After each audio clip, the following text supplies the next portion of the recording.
Hey guys, this is Tom with the Strength Agenda. New video update. Today we're going to be talking about self-massage, or what some people refer to as myo-facial release. I got two products here we're going to go over. Both are pretty inexpensive and very easy to use, and hopefully they'll be able to help you in terms of your recovery and get you back to training harder. Alright, first one we're going to go over is a body back buddy. Sorry, couldn't remember the name of it at first. Body back buddy. This is, I'll hold it back here so you can see the whole tool. This is a weirdly shaped thing, and you see all these different knobs on here. I'm going to bring it closer so you can see. Each one of these knobs is shaped a little differently, or they're a different size, and pretty much what these are meant to do is be like a massage therapist's thumb when they dig their thumb or their elbow or their palm into your back or whatever what the heck they're working on for you. And the purpose of this is just you give yourself a good massage, working on trigger points and stripping out muscles. I'll do a little demonstration with the upper body. Little history on this thing though with me though in terms of my use.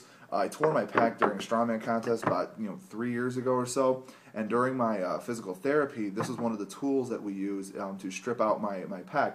I had a lot of scar tissue that was forming after the injury, and we wanted to make sure that I was able to still be able to move and regain full function, and I also wanted to make sure my shoulders stayed loose. Even though I was still training, I wasn't doing a lot with my upper body, so we wanted to make sure my shoulders were loose. My pecs were loose and all that area, my lats and everything, and this tool was pretty key in terms of making sure that I got that done.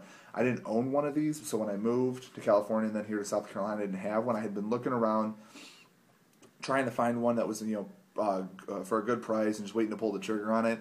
And my buddy James Tatum, check out his website, tatumtrain.com. He's got these on there now. He's selling them. He also sells a bunch of different recovery tools and stuff that you can buy and purchase. And use them. They're really good. Check it out, tatumtrain.com. This is the one I like the most from that site, and I'll give you a little demonstration on my back, because that's usually where I have most of the issues. I get really tense up in my upper back area, and this is the one I think that works the best. This one works well too, just whatever your preference is, and you just dig it right into wherever you're feeling tightness, maybe by your traps, your rhomboids, your lats, something like that, and you just gently put pressure into it. You don't have to put a ton of pressure to feel it. You feel it right away as soon as you stick it in there. And you only need about 10 to 30 seconds of pressure, right? This isn't, a contest to see who's the biggest man, who can, withstand the most.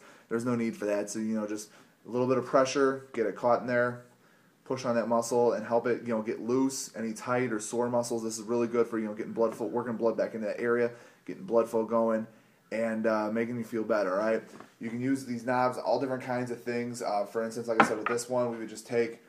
when I injured my pec, you just squeeze that right into there, work on that area, just push, wiggle it around a little bit, and get that area loose. You can put on, your bicep tendon, place these right in, where your elbow, work up the bicep, loosen that whole area up. Also, these little knobs right here are really great putting on the back of your neck.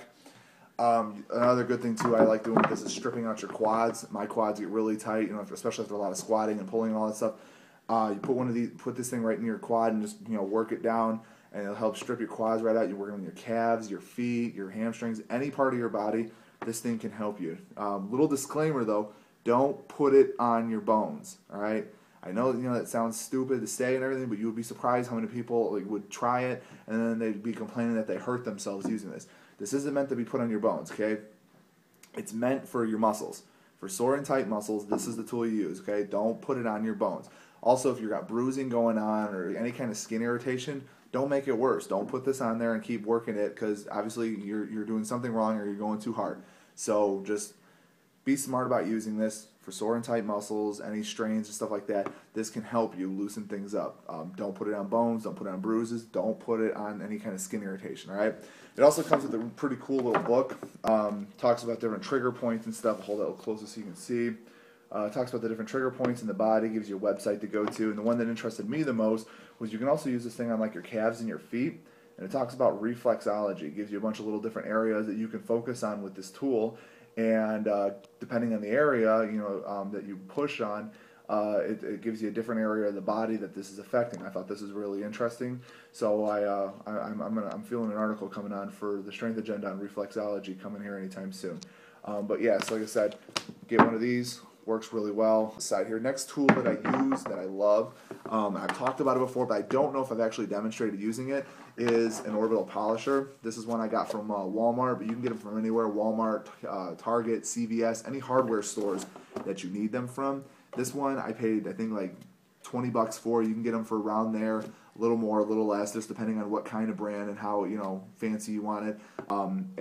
This thing works great. It's got a little nice soft pad on here.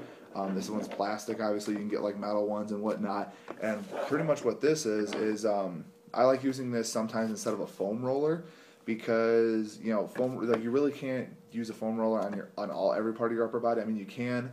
You can use a lacrosse ball if you want, but sometimes you just want like something a little more gentle and just to keep on there a little longer. The other thing too is that this thing, with the spinning, it kind of heats and massages at the same time, so I think it's a lot cheaper and a better option than those like home massagers that you can buy. I'm gonna demonstrate a little bit. It's gonna get a little loud, but I just want you to, you know, see how simple it is to use. All you do is you just turn it on and you apply it to the affected area.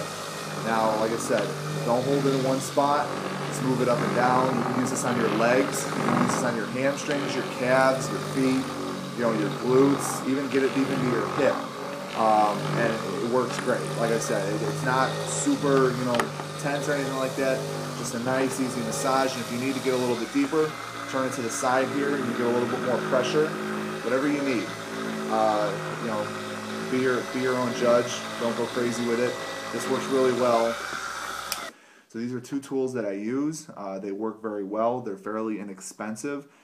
Give one of them a shot or both of them a shot. See if they help you in terms of your recovery and your training, and let me know how they work for you. If you want to check out thestrengthagenda.com, we got all kinds of nutrition articles. We got great recipes on there. We just put one up the other day with the avocados covered with a bacon dressing. Stuff's real good. It's a real good snack. And we have athlete interviews. We got a bunch of new projects popping up too. So check out thestrengthagenda.com and let me know how you like it.